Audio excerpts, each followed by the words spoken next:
I look awful! Baka squatter talaga niyang gwapa na yan. Dami-dami niyang nakablot na buhok ko. Mom, stop worrying about your hair. Hindi na masyadong kalata eh. I'll just buy you a new hair extension. Isa pa yung tata na yan eh. Dinadaan niya si Francis at si Sir Gov sa paiyak-iyak niya eh. Nakakairita. Mamaya pumalya pa tayo dahil mapaniwala niya na inosente sila. Unless meron tayong ebidensya para maidiin natin doon sa mag-ina. Hindi kasi enough yung binayaran ni Neil, yung si Luring. Hindi eh. May papagawa lang ako sa'yo. Sir, lason to? Kailangan meron tayong maitanim na ebidensya doon sa bahay nila nang hindi nila nalalaman. Ooh. I like that idea, Mommy.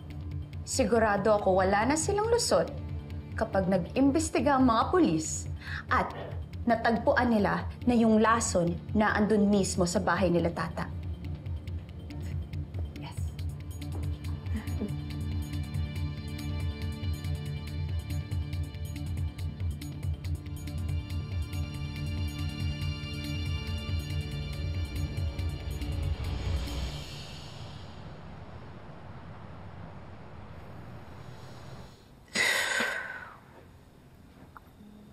Sensya ka na, Aning, ha?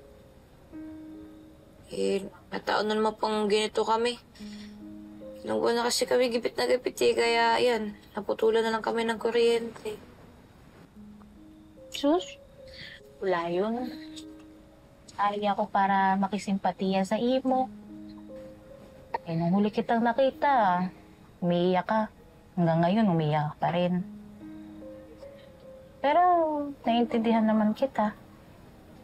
Grabe rin naman kasi yung nangyari sa pamilya mo. Tapos, hindi man lang kayo matulungan nila Sir Francis. Yung mga mayayaman, no? Tingin nila, lumalapit lang tayo sa kanila kasi kailangan natin ang pera.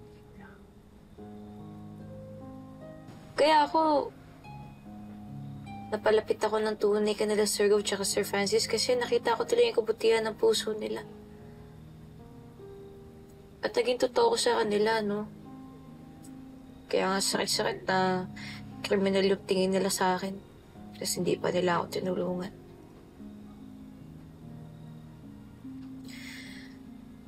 Alam mo, kutob ko talaga. Baka nato nila Venice eh. Yan, lahat sila. Sila Ma'am Vivian. Pinakulong pa nila si Nay Guapa. At hindi sila titigil hanggat di nila ako pinapakulong.